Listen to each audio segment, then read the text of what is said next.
On a cold evening in a busy downtown restaurant, a frail little girl with tangled hair and worn-out shoes stepped inside. She wasn't there to beg for money. She wasn't there to steal. All she wanted was food, but instead of asking with words, she pointed to the grand piano in the corner. "Can I play for food?" she whispered. The crowd chuckled, waiters smirked, and a few laughed out loud. A homeless girl playing piano? Impossible. But within seconds of her touching the keys, the entire room froze. What they heard would leave everyone speechless and change her life forever. Welcome to the Black Narrative, where we tell resilient stories, real voices. If you're new here, don't forget to like, subscribe, and join the family because these are the stories they don't want you to hear. Her name was Lily, a 12-year-old girl who had known nothing but struggle. Life had not been kind. Her father gone, her mother working 2 jobs until she fell sick. And eventually Lily was left to survive on the streets. The nights were cold and the days were harder. Still, she carried one memory from her past life, her mother's old piano. Before losing their home, Lily would sit beside her mom and press the keys, letting her fingers dance while her mother softly guided her.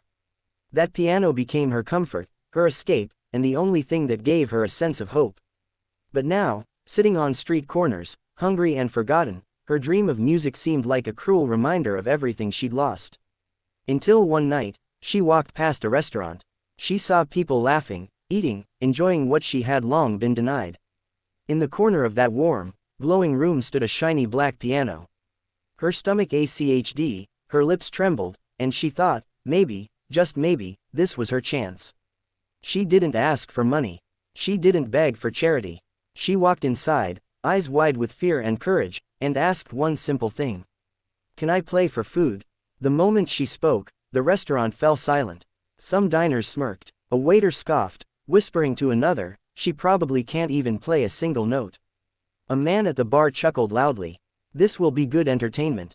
Even the manager raised an eyebrow, uncertain if he should throw her out, but Lily stood her ground, clutching her torn jacket tightly.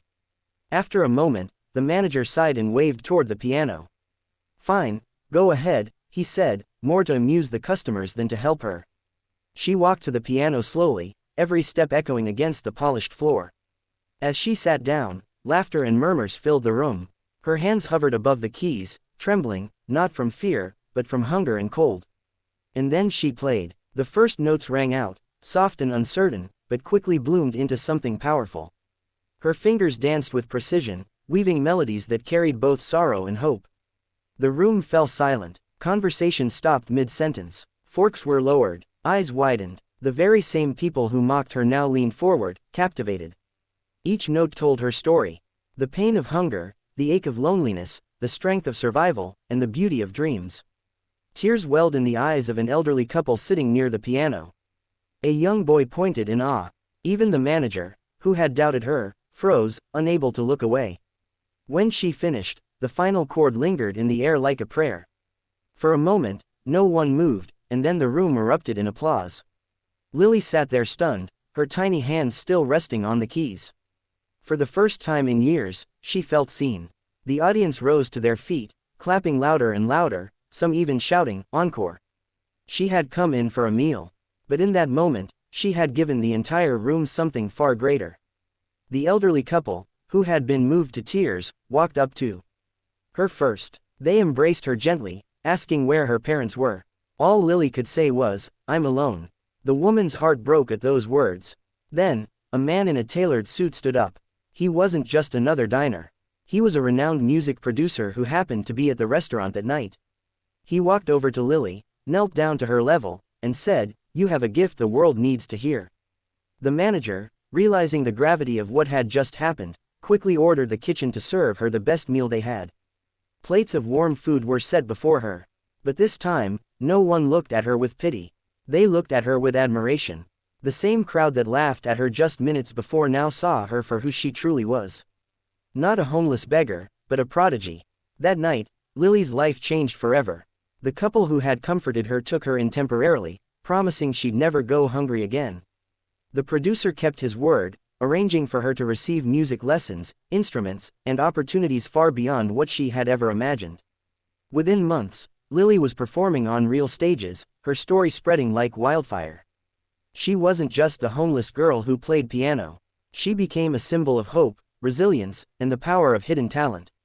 Years later, Lily stood on the grand stage of a concert hall, thousands watching as her fingers glided across the keys. She looked out at the audience and spotted the same couple who had first believed in her, tears in their eyes as they clapped proudly. The memory of that night in the restaurant never left her. The laughter, the doubt. The moment she turned it all into music, it was the spark that ignited her destiny. Her story became a reminder to the world. Greatness doesn't come from wealth, status, or appearances. Sometimes it comes from the forgotten, the hungry, the overlooked, those who refuse to give up on their gift. And for Lily, one brave request for food turned into a life where she no longer had to ask. Her music spoke for her and the world was finally listening. This is the Black Narrative. Resilient stories, real voices. Subscribe now and never miss the stories that inspire change. Tell me in the comments what part of this story inspired you the most. I'd love to hear your thoughts. Thanks for watching and I'll see you in the next one.